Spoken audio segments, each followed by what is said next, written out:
আগেও বহুবার এ পথ দিয়ে এসেছি, আবার গিয়েছি। একটু ঢাল বেয়ে উঠতে উঠতে বেশ কষ্ট হয়। আমি বেশ ঘেমে গিয়েছিলাম,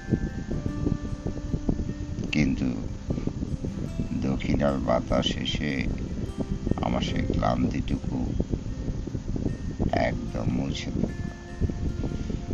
শালবনের বিশাল পাতাগুলো দুলছে কৃষ্ণচূড়ার চিকন ঝিরঝিরে পাতা।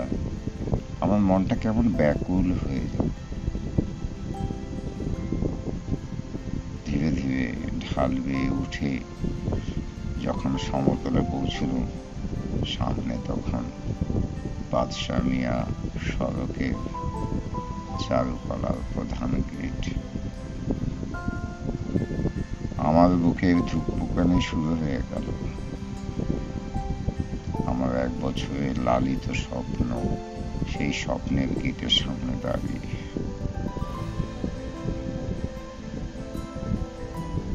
আমি আসতেই যেন গেটের দুপাশটা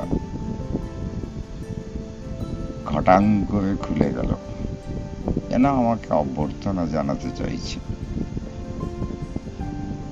আচ্ছা, ওরা কি জানতো আমি চারুকলা কলেজে একদিন আসবো? আচ্ছা, আমিও কি জানতাম? মনে হয় না। ধীরে ধীরে প্রবেশ করলাম। আমাদেরকে দেখিয়ে দেওয়া হলো সনের ছাউনি দেওয়া অনেকটা চিড়িয়াখানার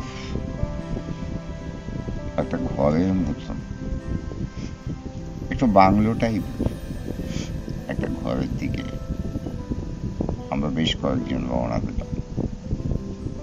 আমার জীবনের প্রথম আর্ট কলেজে ক্লাস। চারিদিকে সব বিচিত্র মানুষের। এর আগে আমি একবার পরিচিত হয়েছি, তাদেরকে দেখেছি। আজ প্রথম দিন। দিনটা ভালোই, শীত চলে গেছে। বসন্তের শুরুতে আমরা নতুন ক্লাস এসেছি, নতুন নতুন মুখ। আমার অনুভূতিটা কি করে প্রকাশ করব, কারণ আমি আগেই বেশ রপ্ত করে এসেছিলাম। কিছুক্ষণ পরে ঝাঁকড়া চুলের একজন লোক আমাদের ক্লাসে আসলো। ওনাকে দেখে আমার কেমন জানি নৃত্যশিল্পী মনে হলো। পরে জানলাম উনি নেওয়াজ স্যার, আমাদের এই আর্ট কলেজে প্রথম ব্যাচের ছাত্র আহমেদ নওয়াজ, যিনি পাশ করেই ফার্স্ট ইয়ারের ক্লাসে দায়িত্বভার নিয়েছেন। তিনি বেশ মজার লোক। তিনি আমাদেরকে বলল, তোমাদেরকে স্টিল লাইফ করতে দিব। দেখি সবাই, উনি ওনার হাতে কিছু রঙিন কাপড় ছিল, একটা বোতল ছিল।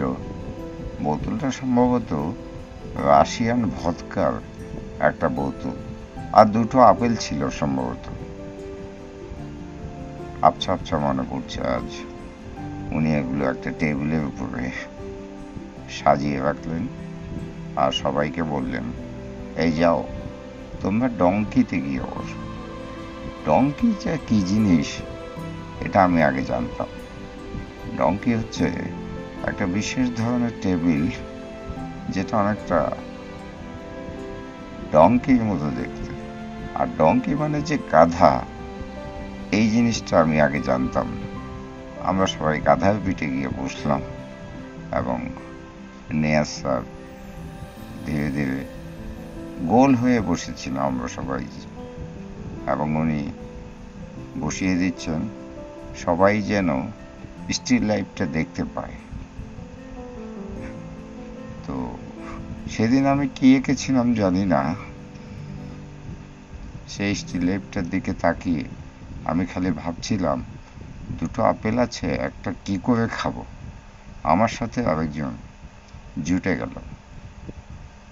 পরে জানলাম সে সাফায়েত খান।